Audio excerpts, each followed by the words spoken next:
the Music and News FM station of RMN. Sa Cotabato. Sa Cotabato. 90.9. 90.9. DXNY. Oras mga kasama sa Buong Kapuluan, tatak alas 7:41 ng umaga. Tatak RMN. RMN News. Diretso Balitang Cotabato. Headlines.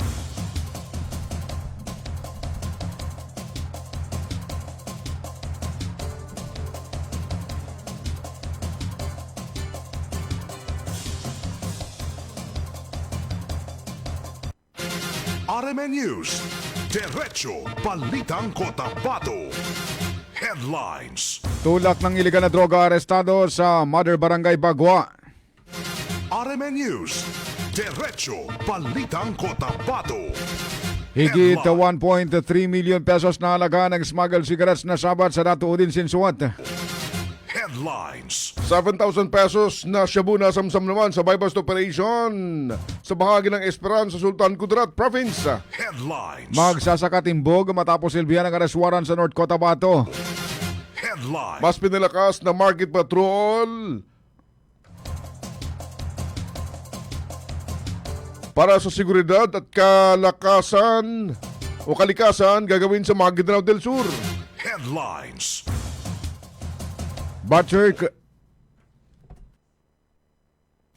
Butcher kritikal matapos sa suwagin ng kalabaw.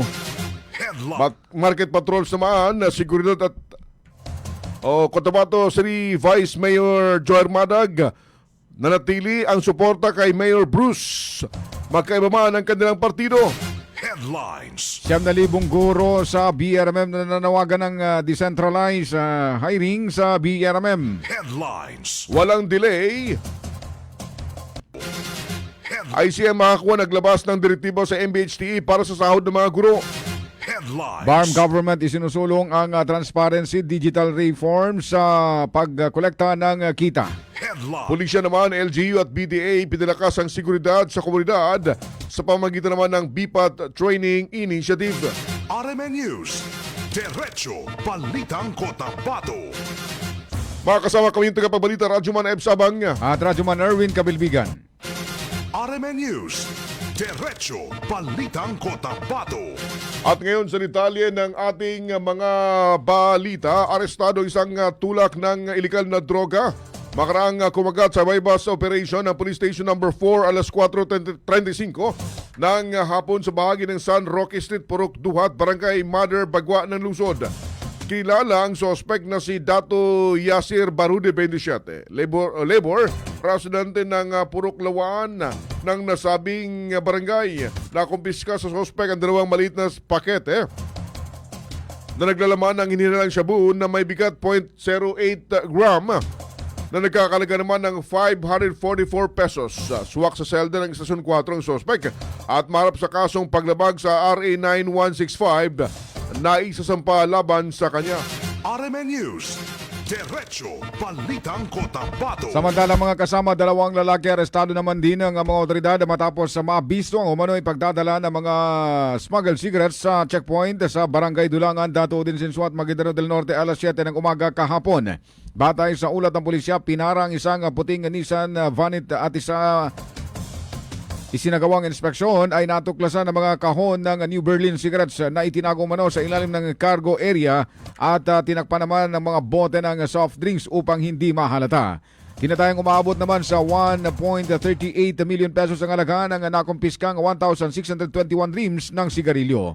Kasalukuyang nasa kustodiya ng pulisya ang dalawang suspek habang patuloy ang koordinasyon sa Bureau of Customs para sa kaukulang disposisyon at pagsasampa ng kaso.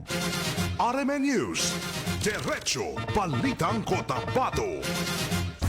Alas 7:45 na umaga ang oras, mga kasama, nalambat ng mga otoridad at tatlong drug pusher sa isinagawang buy-bust operation sa barangay Saliao, Esperanza, Sultan Kudarat Province. Matapos makumpiska ng mahigit 700,000 pesos na halaga ng shabu. Ayon sa Police Regional Office 12, kilala ang suspect na sina alias Tantan, 41 anyos, residente ng Coronadal, at Rex, 32 ng Jensan, at isang Aki, 27 anyos ng Maguindanao del Sur. Dalawa sa kanila ang kabilang umano sa listahan ng high-value target individual sa riyon. Tinatayang nasa 103 grams ng shabu ang nasamsam sa operasyon na may street value na 700,000 o 700,400 pesos. Maharap ang mga naarestong individual sa kasong paglabag sa Comprehensive Dangerous Drug Act of 2002.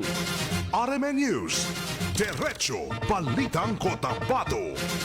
Bumagsak sa kamay ng mga pulis ang isang magsasakang itinuturing provincial high-value target matapos makuhanan ng mahigit kalating milyong piso na halaga ng shabu at iba't ibang armas sa isinagawang raid sa Barangay Dado, Alamada, North Cotabato madaling araw kahapon. Kinilala ng pulisya ang narestong suspect na si alias Koy, 55 anyos na target umano ng operasyong Coplan Sawmill. Ikinasa ng mga operatiba ang pagsisilbi ng search warrant bandang alas 5:40 ng umaga na inisyu naman ng RDC Branch 28 dahil sa paglabag sa Comprehensive Dangerous Drug Act of 2002. Sa operasyon, na-recover mula sa suspek ang 19 na pakete ng ininalang shabu na tumitimbang 1 gramo na nagkakalaga naman ng 680,000 pesos. Kasalukuyang nakakulong sa impila ng pulisya sa Alamada ang suspek habang isinailalim sa pagsusuri ng Cotabato Provincial Forensic Unit ang mga nakumpisang ebidensya para sa kaukulang dokumentasyon at pag-aay ng kaso. RMN News, Diretso Balitang Cotabato. Sa dagdag ng mga balita mga kasama, pinangunahan mismo ni Maguindanao del Sur Provincial Police Office Acting Director Police Colonel Michael Jan Mangahis ang pagbisita sa mga pampublikong pamilihan sa bayan ng Sheriff Agwak, Dato Saudi, Ampatuan at Talayan. Layo ng inisyatibong ito na palakasin ang presensya ng pulisya sa mga pamilihan at sentro ng pangkalakalan upang matiyak ang kapayapaan at kaayusan habang pinatitibay ang ugnayan sa komunidad. Sa personal na pagsuri sa kalagayang pangseguridad at pakikipag-ugnayan sa mga tindero, mga ngalakal at residente, binigyan din ng opisyal ang kahalagahan ng pagiging mapagmatsyag at ng pagtutulungan sa pagpapanatili ng ligtas at maayos na pamilihan. RMN News, Diretso Balitang Cotabato. Alas 7:48 ng umaga mga kasama, kritikal ngayon sa Cotabato Regional and Medical Center ang kalagayan ng isang lalaking tagakatay ng baka at kalabaw matapos suwagin ng kaniyang alagang kalabaw sa slaughter area sa Pansakala, Barangay Rosario Stand pasado alas 5 ng umaga kahapon. Kinilalang biktima na si Tato Saban, isang tagakatay ng baka, kalabaw at kambing at residente ng naturang lugar. Ayon sa ulat, hinihila ni Saban ang kanyang alagang kalabaw nang bigla umano siyang suwagin nito at tamaan sa ilong. Dahilan upang mawalan siya ng malay dahil sa lalim ng sugat na tinamo. Agad siyang sinaklolohan ng kanyang mga kasamaan at dinala sa pagamutan para sa agarang paggagamot. RMN News, Diretso Balitang Cotabato. Sa iba pa mga balita mga kasama, pareho ang kanilang adhikain ang paglingkuran ng Cotabateños. Magkaiba man ng partido, isang layunin. Ito ang binigyan din kahapon sa Monday Convocation Program ni Cotabato City Vice Mayor Joher Madag. Ayon sa Vice Alcalde, maaari magkaiba na sila ng partido politikal ni Mayor Bruce Matabalaw na piniling manatili sa UBJP at siya bilang kasapi ng BFP. Subalit, nangingibabaw pa rin ang isang hangarin, ang pagsulong ng kapakanan ng Cotabateños. Hindi sukatan ng partido sa paghahatid ng serbisyo. Isa pa rin ang layunin ang makapaghatid ng tunay na tapat na serbisyo para sa bawat mamayan ng lungsod, ayon pa kay Madag. Hindi sukatan yung magkaiba yung party. Hindi sukatan sa amin ang ating pinakamamahal na mayor na magkaiba yung party namin para mawala na yung aming sinumpaan para sa Cotabateño. Hindi rin sukatan na magkabilang party namin para wasakan namin or para makalimutan namin kung ano yung direction ng 12-0. At hindi rin sukatan ang dalawang party para mawala yung dedication namin para sa Cotabateño. RMN News, Diretso Balitang Cotabato. Kaugnay pa rin ang nasabing balita mga kasama, walang round 2 na magaganap paglilinaw ni VM Madag. Nananatili ang kanyang loyalty kay Mayor Bruce kahit na magkaiba na sila ngayon ng partido. Tiniyak niya na malabong mangyari na talikuran ng 18 sangguniang panlungsod ang alkalde. Kamakailan nang umani ng iba't ibang reaksyon ang pagtawid ni VM Madag sa BFP. May ilang nagsasabi na hudyat ito ng pagkakaroon ng round 2. Kung matatandaan, mayorya ng 17 sangguniang panlungsod noon ang tumalikod sa punong ehekutibo. Actually, marami yung haka-haka na nangyayari. Ako, transparency ako sa ating pinakamamahal na mayor. Ang sabi nila, mayroon daw part 2. Ano yung part 2 na yan? Wawakasan ko na yan yung part 2 na yan. Mahal ko po ang ating mayor. Loyal ako sa ating mayor. Walang mangyayaring part 2. Ngunit ito na po, normal na ito sa democratic process na minsan makakaiba-iba yung ating party. Ngunit, huwag natin bigyan kulay na ang sabi nila may part 2. Walang part 2 na mangyayari. Kung saan RMN News, Diretso Balitang Cotabato. Sa iba pa mga balita, mga kasama, patuloy ang panawagan ng mga education stakeholders sa Bangsamoro para sa agarang pag-decentralize ng recruitment at deployment ng mga guro. Matapos may dalang mahigit sa 9,000 teaching positions ang bakante sa ilalim ng Ministry of Basic Higher and Technical Education or MBHTE.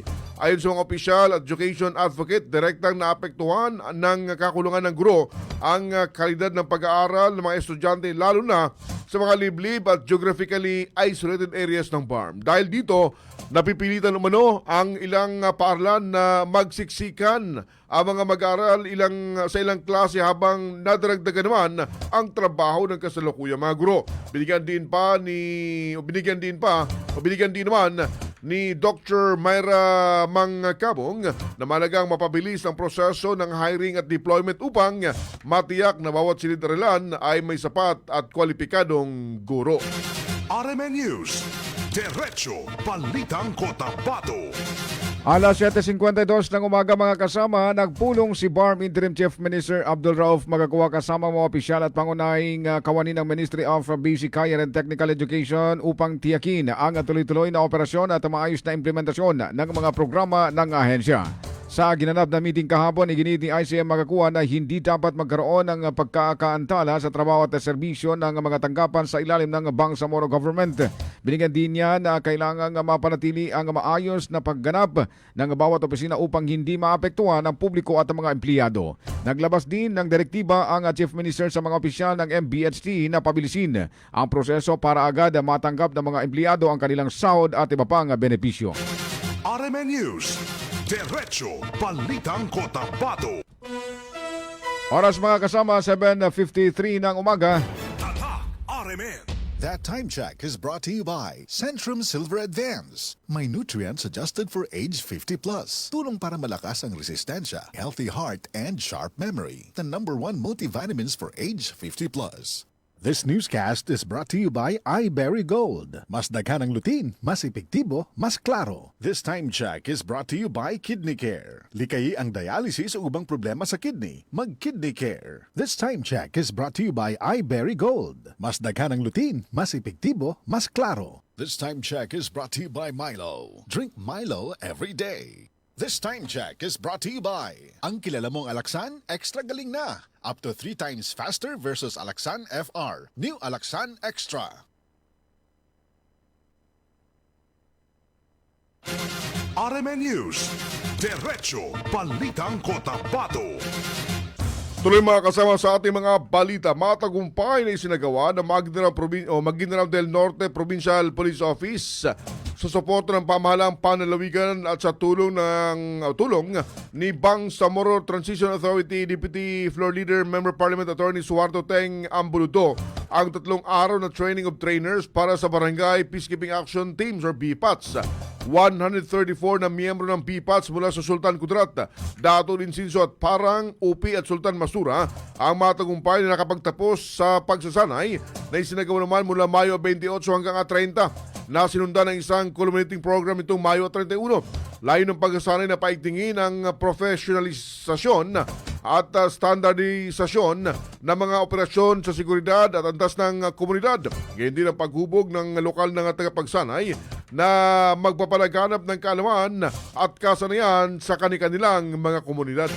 RMN News, Diretso Balitang Cotabato. Alas 7:55 ng umaga mga kasama, nagsagawa ng pagpupulong ang Ministry of Finance and Budget and Management o MFBM sa pamamagitan ng Bangsamoro Treasury Office o BTO kasama ang mga ahensyang nangongolekta ng kita at financial sector partners upang talakayin ang mga reformang naglalayong mapabuti ang revenue collection, mapalakas ang transparency at maisulong ang digital na sistemang pinansyal sa BRMM. Idinaos ang 2026 sa Bangsamoro Local Revenue Collection Forum sa pagkikipagtulungan ng GCash at Land Bank of the Philippines upang bigyang diin ang mga hakbang sa modernisasyon at pagpapahusay ng mga proseso sa pangongolekta ng kita at pagpapalakas ng local revenue generation bilang bahagi ng pagsusumikap ng rehiyong Bangsamoro tungo sa mas malakas na fiscal autonomy o ang kakayahang pamahalaan ang sariling pananalapi. Tinalakay sa pagpupulong ang mga updated na proseso sa pangongolekta at pag-re-remit ng kita, mga patakaran sa Treasury at mga alituntunin naman sa fiscal examination na layuning standardize ang pangangasiwa sa kita sa lahat ng ministries, offices at agencies. RMN News, Diretso Balitang Cotabato. Nagharap sina ICM Abdul Rauf Mahakua at Jim Hataman sa Liman kahapon sa tanggapan Interim Chief Minister upang talakay ng mas pinaigting na koordinasyon sa pagitan ng Bangsamoro Government at ng Provincial Government ng Basilan. Kabilang sa mga mahalaga na pag-usapan dalawang opisyal ang pagpapalakas ng serbisyo ng pamahalaan sa mga programang makakatulong sa pagpapabuti ng kabuhayan ng mamamayan sa Bangsamoro Region. Ayon sa administrasyon ni ICM Mahakua, ulayin itong may pagpatuloy ang pagsusulong ng isang mas matatag na Bangsamoro sa lahat ng lalawigan ng Bangsamoro Autonomous Region ni Muslim Mindanao. Nagpasalamat naman sa Salimaan kay Mahakua sa patuloy na suporta nito sa Basilan at iba pa mga lugar dito sa BARMM. RMN News, Diretso Balitang Cotabato. Alas 7:55 ng umaga mga kasama, bilang panguling balita, patuloy ang paghahatid ng serbisyo ng Team Malangkas sa mga mamamayan ng Special Geographic Area o SGA sa pangunguna ni Administrator at BTA Member of Parliament Butch Malang. Kahapon ay natapos ang magkaiwalay na renovation ng dalawang traditional madrasa sa barangay Tumras, bayan ng Kadayangan. Kabilang sa mga renovate kahapon ay ang markas sa Teiba Al-Islami. Ayon kay Malang, mula nang magsimula ang peace talks sa pagitan ng GPH at MILF, kabilang sa kanyang mga prioridad ang pagtulong at pagpapaunlad ng mga masjid at madrasa. Anya, mahalaga mga ito sa paghubog ng kinabukasan ng mga kabataang Bangsamoro at ng susunod pang mga henerasyon. RMN News, Diretso Balitang Cotabato. Alas 7:58 ng umaga mga kasama. Good morning sa ating mga viewers. Si John Ren Sing Kuya, good morning. At sa iba pang mga nanonood ngayon pong umaga, Magandang morning. mapita ho.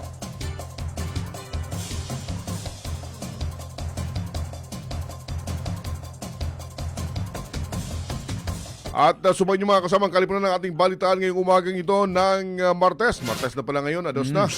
Sa buwan ng Hunyo 2026. Sa kala po ng mga kasama natin sa News Center, Radyoman Daisy Mangon at Radyoman Jul Di Mapalao. RMN News, Sa technical, Radyoman Chief Alvin Castellon. Sa digital naman, Radyoman Ricardo Rick Madamba Jr. Kami yung nakasama, Radyoman Eb Sabang. At Radyoman Erwin Kabilbigan, Tatak Armen. RMN News, Diretso Balitang Cotabato.